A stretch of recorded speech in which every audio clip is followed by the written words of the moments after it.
Hi Gaurav, thank you so much for being here with us. Uh, you recently scored a 685 with a massive Q90, a V86, which is a 98 percentile on verbal, again a rare phenomenon, right? And a DI 76. This was your first ever attempt and it was 685. So congratulations to you on that. How are you doing? Thank you, Dhruv, and thank you for having me. Yeah, it's fine. 685 is quite good, but I was expecting a little more. But Right, I messed up in DI. Other than that, other two sections was quite good. Yeah, that's about it. right, right. Uh, Even I was expecting that you would actually score more than a 715 for sure because you displayed that kind of ability and diligence throughout your journey. You were one of those few people who were consistent Yeah, in terms of devoting hours to the prep, in terms of showing the improvement, and in terms of achieving and hitting those metrics, right? So yeah, I understand that both of us in this journey together were expecting a lot more, but test day factors play their own role and certain things are beyond control. So we'll of course speak about that as well in great details. But to start with your journey, please help us understand what prompted you to do GMAT, to take the GMAT test, and what background do you come from, and please just help us with that little bit. I am an IIT Bombay civil engineering graduate from 2014 batch. And since past 10 years, I've been in construction industry. Then I thought it's not working with me and I should pursue an MBA. So I started looking for options. I considered MBA from India as well as abroad.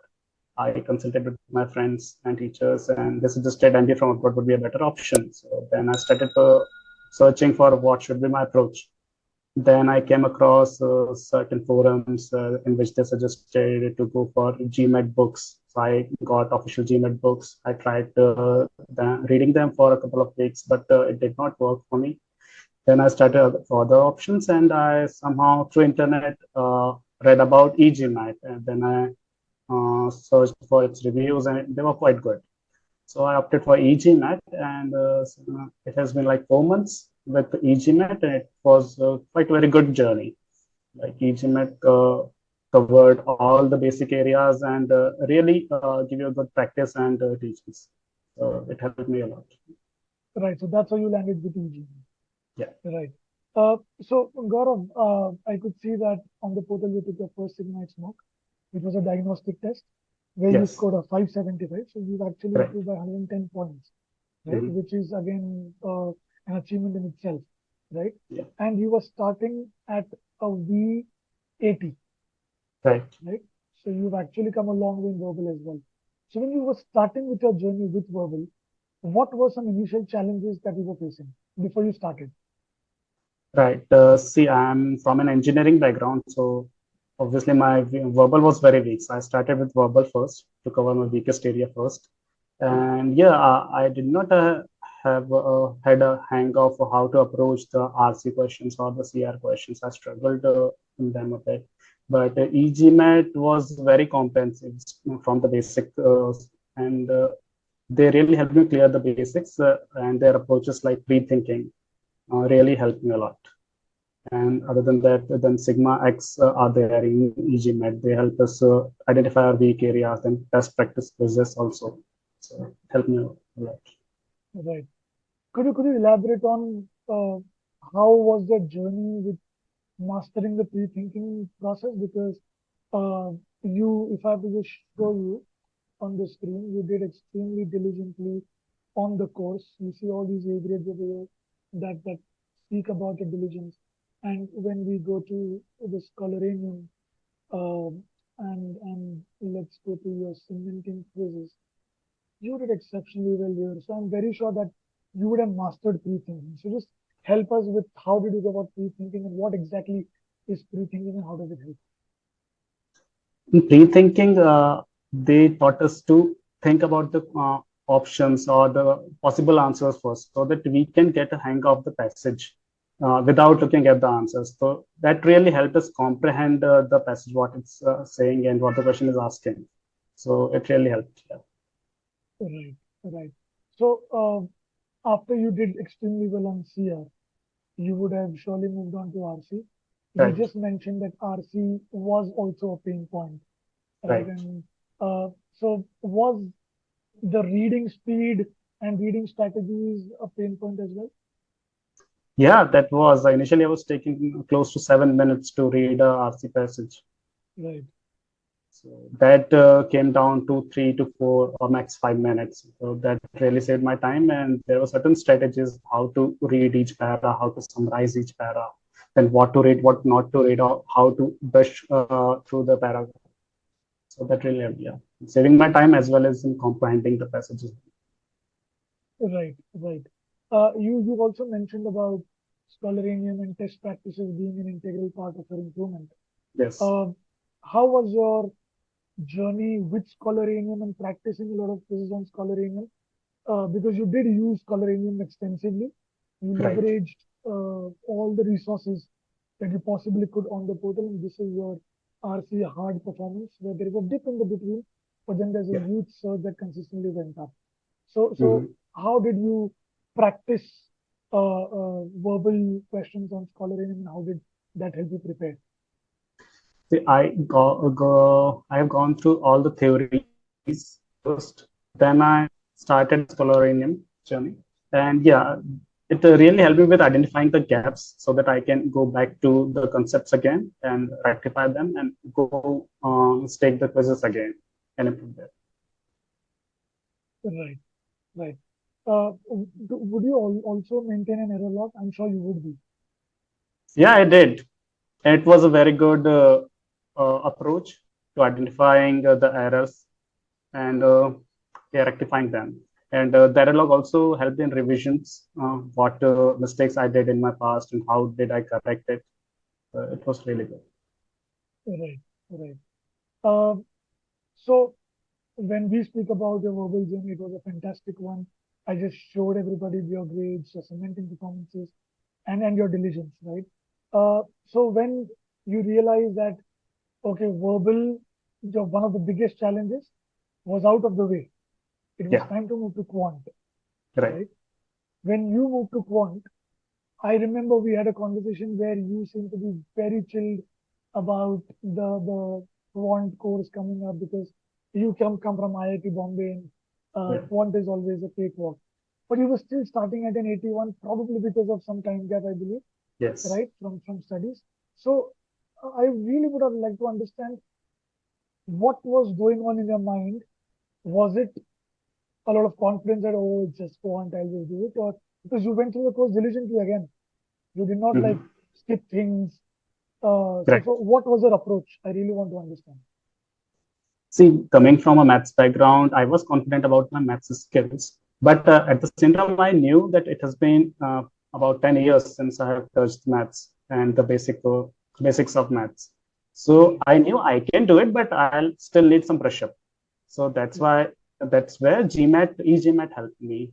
It uh, from the basic it started and gave all the concepts and all the clarity. And in some of the areas, I was actually lacking clarity. Maybe some concepts I forgot or missed in my school time. So there, eGMAT helped me a lot, and I brushed through all the courses so that I made sure that I am not overconfident or missing some important concepts. So I have gone through all the concepts, and there was a space time savings in eGMAT. It right, really helped me save my time there. It initially makes you take a diagnostic quiz, and if I am doing well in that, then it recommends what areas I can skip. So that helped right, me save my time there. I right. saved around 48 hours or more Yes, in you that. did. Yeah. Yeah, because I remember we got in touch, as I said, before your quant journey started, and you told me that, yeah, yeah, I'll do it. And within a couple of weeks, you breezed through quant, Yes. and you saved 48, almost 50 hours on quant using PaySale, which I think is Yes. phenomenal. So, as you rightly mentioned, that PaySale not only saves time, it also helps you fix the gaps that need to be fixed. And you can see this here. Yes. You did really well on these diagnostic quizzes. So you asked you to skip things. You hardly went through 4 files in this entire module. Yes. right? So that's fantastic. And when we speak about your quant coloring stats, they are amazing. They are phenomenal. You look at this, and I mean, after having these stats on coloring, only God can stop somebody from scoring a Q90, right? So, so was Q90 a surprise? Like, were you expecting a Q88 and Q90 was a surprise, or do you No, it think was that not a Q90 was surprise. coming? It was not It a was surprise. I scored Q90 in my mocks as well, so I was quite right, confident. Yeah. right, right. Uh, so, what kind of process skills help you uh, fix whatever gaps existed in quant? I gone through all the diagnostics that eGMAT offered, and their diagnostics tests were really good. They covered all the areas that they can be, and wherever I identified that this concept I'm missing, even if I get that question correct, I'll still go through the solution and see if there is any concept that I'm missing, and then I go through the concept file to clarify that. So the eGMAT coverage for Quant was very extensive, and it covered literally all the subjects that there can be in GMAT. So that really helped me a lot. Right, right. So, one of the biggest challenges verbal was accomplished. Quant, which was a strength, you strengthened it further, right? Yeah. From a Q81 to a Q90 was a journey in itself, right? Yes. A journey of diligence and no overconfidence, just Yes. self-belief, right? Yes. And humility.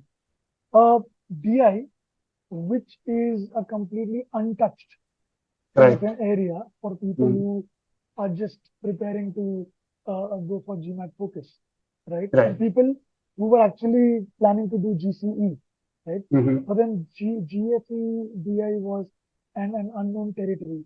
Right. What were your thoughts before you started with the DI preparation? DI was a new section for me, so it was quite difficult to comprehend all the information that was provided. Certainly, there were two or three types of innovation, so it was difficult to comprehend. At the same time, the questions were quite complex and time-taking. Although the number of questions are minimum in this, it's 20, but still they were very time-taking. And initially, I struggled with the time management section, Right, especially in the multi-source reasoning. It was the weakest area, and it ultimately led to decline in my score in my final scores as well. right, So, yeah, and the time management was an issue in the AI. right, right. Uh, Even though NSR was an issue, as you mentioned, but of course, you went through that course and the entire DI course also very diligently. But when I look at your stats over here, Mhm. right, they still look pretty decent, right? Decent enough to not score what you did on the Right, test, right. right? I And you were had doing clarity. exceptionally well.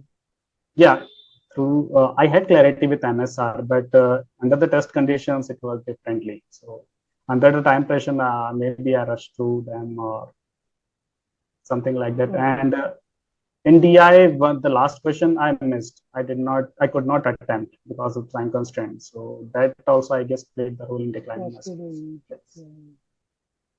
Right, right.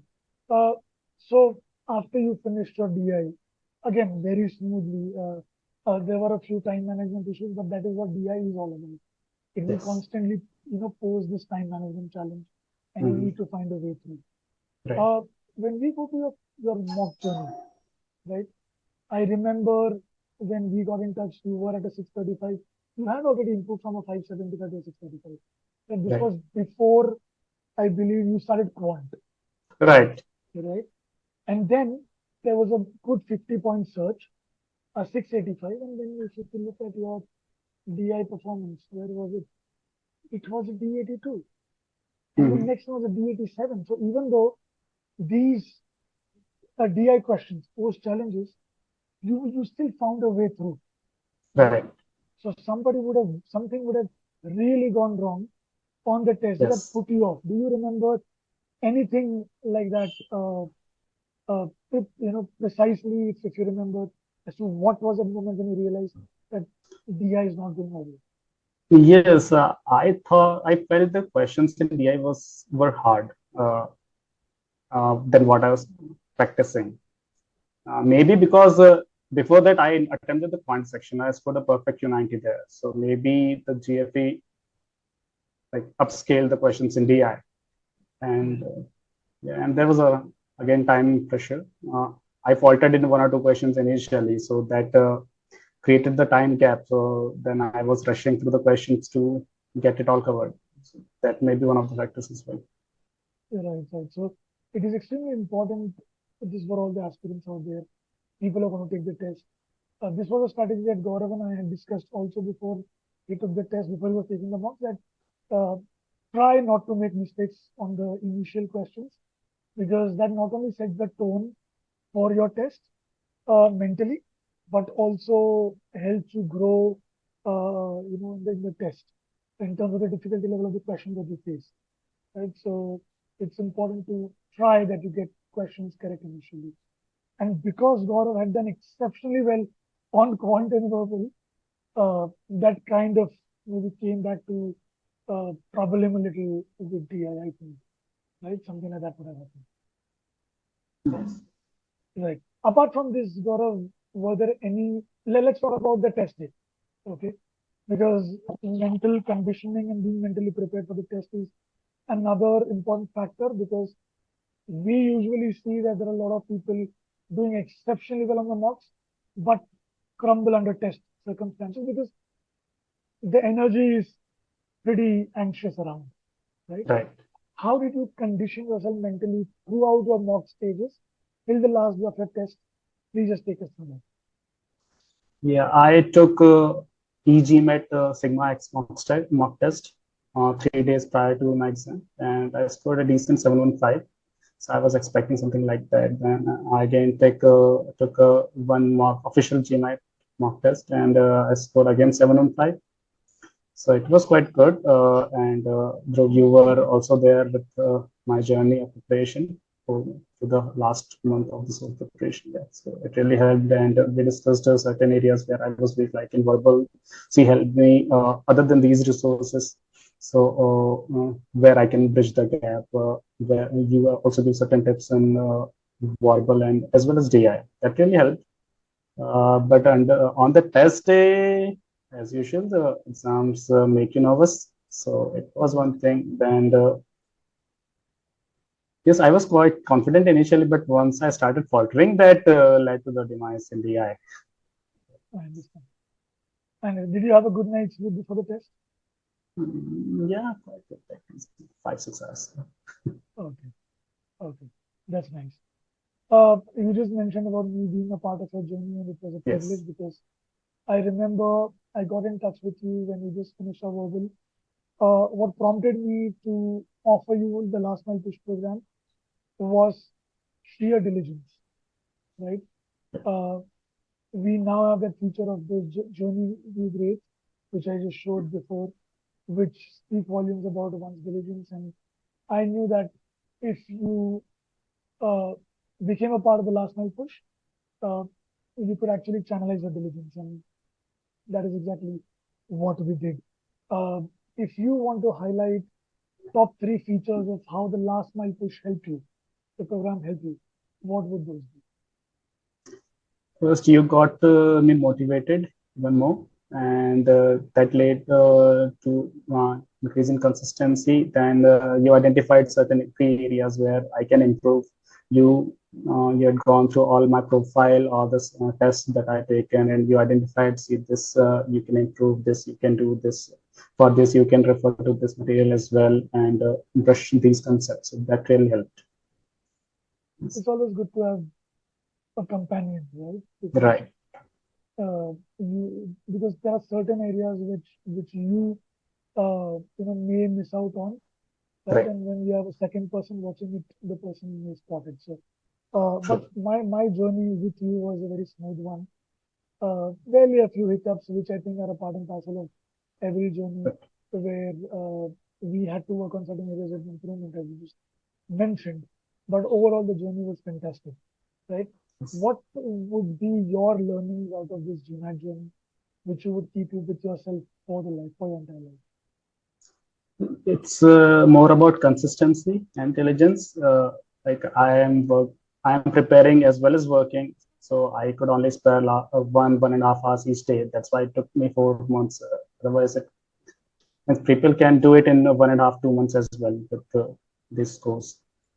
So yes, consistency was the key, because if I get the consistency, I would not have been able to finish this even in 4 months.